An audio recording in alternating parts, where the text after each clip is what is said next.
जुआ खेला जाता हो। महाराज जुआ में भी कलयुग का वास है। आप लोगों ने देखा होगा जहां पर जुआ लोग खेलते हैं वहां पर कलयुग का वास है। जुआ का पैसा कितना भी जीत के लाओ, उस जुआ के पैसा से ना तो तुम भागवत करवाओगे, ना मकान में वो पैसा लगाओगे। वो पैसा जो है जुआ वाला परीक्षित जी दारू में ही चला जाएगा। जो लोग जुआ खेलते हैं वहां पर कलयुग का वास है। परीक्षित जी कहने लगे और कोई जगह बताएं? बोले हाँ। बोले और जगह है गुरु माता पिता का अपमान होता हो, और एक जगह और बताई जहां पर स्वर्ण की कांति सोना हो, सोना सोने में कलयुग का वास है। और याद रखना माताओं, आप लोग ज्यादा सोना धारण करके चलती हो, कलयुग मोटरसाइकिल से पीछे लग जाता है। देखा? हाँ, तो कलयुग का वास सोने में। महाराज परीक्षित जी सर के ऊपर मुकुट धारण किए हुए थे। भाई कलयुग जो है तो परीक्षित जी अरे सर के ऊपर दो समाई,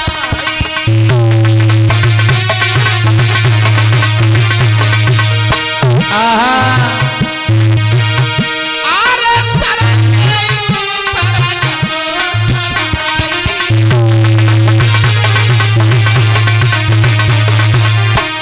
कोई कलयुग लेगा बना के बीच दिखाई।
महाराज परीक्षित जी के सर के ऊपर कलयुग सवार हो गया। कलयुग ने परीक्षित जी अपना असर दिखाना प्रारंभ कर दिया। जा रहे थे परीक्षित जी महलों की ओर, लेकिन महाराज कलयुग और आगे लेकर के चला गया। बुद्धि ने काम करना बंद कर दिया। एक गाड़ी के ऊपर दो ड्राइवर है, होना क्या है? एक्सीडेंट। आगे चले गए। महात्मा लोमस ऋषि तपस्या कर रहे थे। उतरे परीक्षित घोड़ा से नीचे, एक मरा हुआ सर्प पड़ा था। उसी सर्प को उठाओ लला और उन्हीं महात्मा की गर्दन में पहनाए दो। एक बात और बताए बहनाओ, चीटा की जब मौत आती है तो वह पंख निकले आते हैं। गीदड़ की मौत आती है तो गांव की तरफ भागता है, और इंसान की मौत आती है तो महात्माओं से उलझना प्रारंभ कर देता है। परीक्षित जी ना समझ पाए कि उनके ऊपर कलयुग सवार था। महात्मा लोमस ऋषि के गर्दन में एक मरा हुआ सर्प डाल दिया। लोमस ऋषि तो नाए बोले, वो तो सब समझ गए। उन्हीं के पुत्र श्रृंगी ऋषि ने आए के परीक्षित जी को श्राप दे दिया। परीक्षित, तुमने मेरे पिता का अपमान किया है। हम ये बर्दाश्त नहीं करेंगे। साथ में रोज तुम्हें तक्षक डसने को आएगा। ये श्रृंगी ऋषि का श्राप है।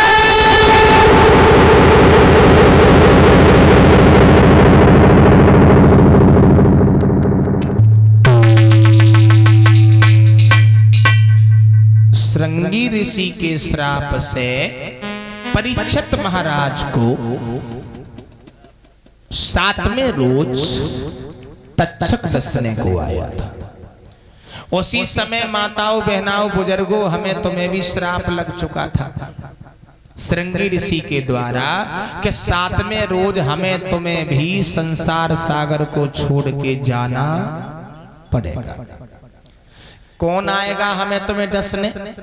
तक्षक नहीं आएगा, काल रूपी तक्षक आएगा। घरवारी परवारी हितकारी व्यवहारी सब रोते रह जाएंगे। 7 ही दिन में हमारी आपकी मृत्यु निश्चित है।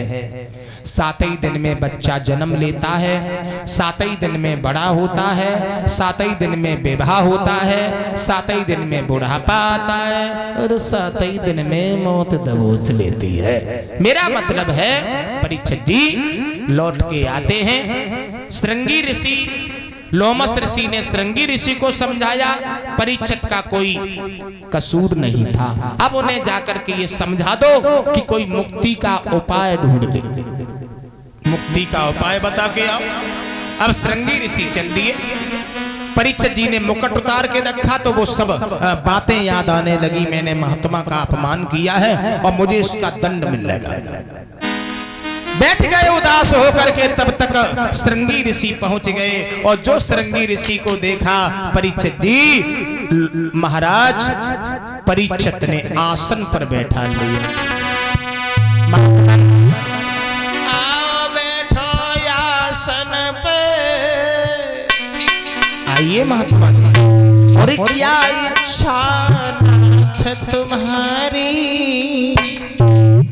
का चाहिए कछु दान को का सेवा करे तुम्हारी।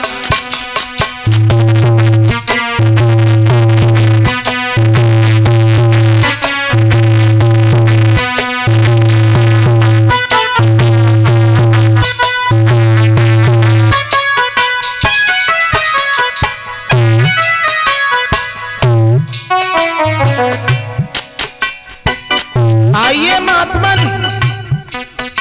ओम नमो नमो निरंजनम। नमस्कार गुरुदेवता।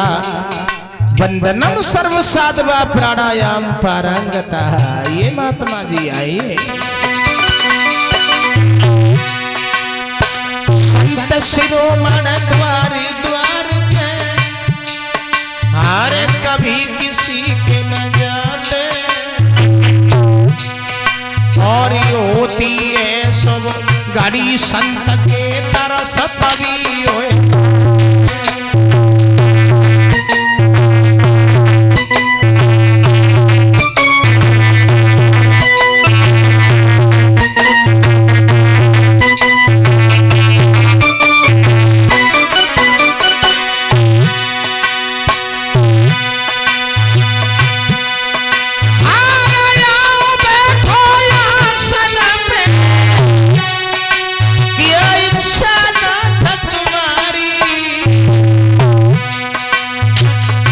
चाहिए कछु दान को क्या सेवा करें तुम्हारी।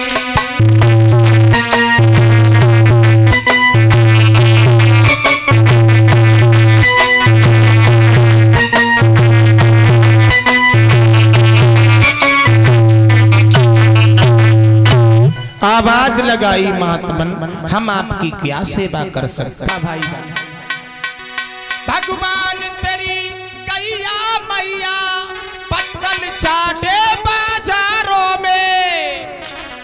कुत्तन की इज्जत हुई रही है जो बैठ के घूमे